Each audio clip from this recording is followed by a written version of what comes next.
అమర్ ఉదయాన్నే రాతోడిని తీసుకొని భాగ్య వాళ్ళు ఉంటున్న అనాథాశ్రమానికి వస్తాడు. ఇకప్పుడు అక్కడ ఉన్న రాజుగారు అమర్ని చూసి ఒక్కసారిగా షాక్ అవుతూ కంగారు పడిపోతూ లోపల గదిలో ఉన్న బాగి దగ్గరికి వస్తాడు.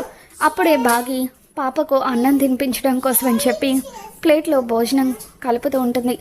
రాజుగారు బాగి దగ్గరికి వచ్చి, అమ్మ బాగి, కాసేపటి వరకు నువ్వు గదిలో నుండి బయటకు రాకమ్మా అని చెప్పి అంటూ ఉంటారు. ఇక దాంతో ఎందుకు బాబాయ్ గారు, ఏమైంది అని బాగి అడుగుతూ ఉంటుంది.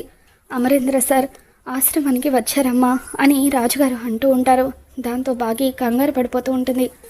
ఆయన ఇప్పుడెందుకు వచ్చి ఉంటారు బాబాయ్ గారు అని చెప్పి బాగి అంటూ ఉంటుంది. ఇక దాంతో రేపు సంక్రాంతి పండుగ కదమ్మా, పిల్లలందరికీ కొత్త బట్టలు ఇవ్వడానికి వచ్చినట్టున్నారు అని చెప్పి రాజుగారు అంటూ ఉంటారు. ఇక ఆ తర్వాత అమర్ అక్కడున్న అనాథ పిల్లలందరికీ కూడా కొత్త బట్టలు ఇస్తూ ఉంటే కిటికీలో నుండి ఇదంతా చూస్తూ బాగి ఎంతకన్నా ఎమోషనల్ అవుతూ ఉంటుంది. తర్వాత అమర్ రాతోడు ఇద్దరు కూడా అక్కడి నుండి వెళ్ళిపోతూ ఉంటారు. ఇకప్పుడు కిటికీ దగ్గర నిలబడి బాగి అమర్ని చూస్తూ కన్నీళ్లు పెట్టుకుంటూ ఉంటుంది.